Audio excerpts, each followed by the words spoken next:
In Southeast Asia, some of the most powerful art isn't something you'd find hanging in a gallery. It's actually woven right into the fabric of everyday life. We're talking about textiles that are just this stunning fusion of incredible technical skill and honestly breathtaking beauty. So let's dive into this world where a piece of cloth is never, ever just a piece of cloth.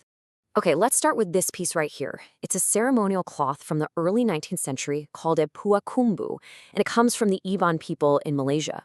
Now, your first impression is probably just, wow, the detail, the rich colors, it's amazing. But I want you to look a little closer at those abstract kind of human-like figures. They're a clue that there's something else going on here, a hidden story full of mystery and huge spiritual importance. And that really brings us to the big question, doesn't it? What if this isn't just for decoration? What if it's a story, literally woven into thread? Or maybe a spiritual shield? Or even a banner of royal power? Because while yes, of course they are worn as clothing, that's really just scratching the surface. The story of these textiles goes so much deeper than just everyday dress. See, in Southeast Asia, textiles are completely intertwined with the core systems of society. They act as sacred hangings and religious ceremonies, as royal symbols, and believe it or not, even as a form of currency. They're used to show off wealth and social status, and every single one of these roles has a direct impact on how the final cloth is designed. So let's dig into that spiritual role a bit. These aren't just objects. People see them as actual conduits to the spiritual world. They're a fundamental part of ritual life. Let's go back to our Iban Puakambu for a second. Those human-like, or to use the fancy term, anthropomorphic figures, they aren't just a pretty pattern. They actually represent powerful ancestors or even deities. Weaving them into the cloth is a way to call on their presence and bring their protective power right into the community. And this is what transforms the textile into a talisman.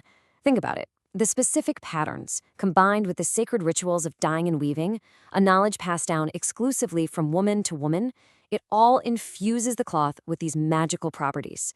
It becomes a shield, but not one made of metal or wood. It's a shield made of spiritually charged thread. And this kind of spiritual power often translated directly into earthly power. In the great courts and kingdoms of Southeast Asia, textiles were one of the main ways you could show off and legitimize your political authority. A perfect example of this is the dodot, a ceremonial wrap from Java. Just look at the sheer size of this thing. It's more than twice the size of a normal skirt cloth. That, plus its very specific reserved patterns, immediately told you what it was for. This was a garment worn only by nobility, and only during the most important state ceremonies. The patterns themselves carried a ton of weight. Take the morong motif, which you can see in the corners of the dodot.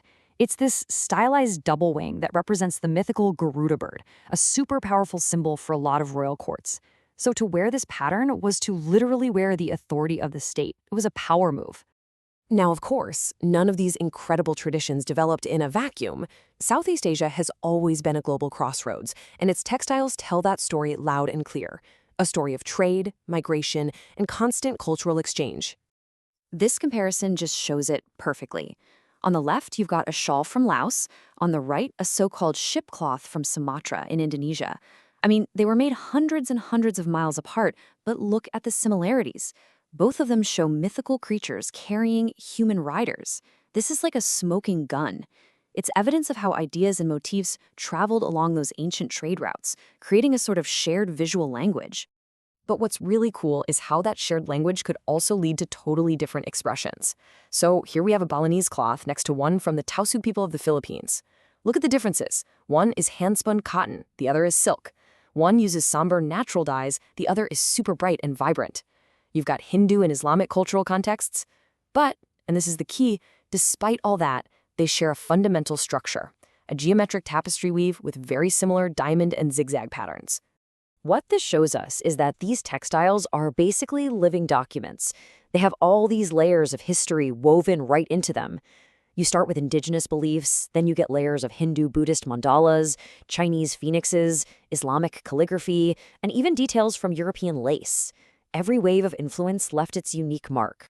So when you put it all together, the spiritual, the political, and the cultural, you start to realize these textiles are way more than just art. They are a unique and vital form of historical record. And what makes this record so incredibly important is who was creating it. Textile production was exclusively the work of women. This means that these fabrics give us a history from a female perspective. It's a history that stands apart from the official records of male rulers, of wars, and of politics. This is a history of connection, of creativity, all told through thread. So these woven worlds, they really are more than just beautiful objects. They're a whole language of power, of faith, and of identity.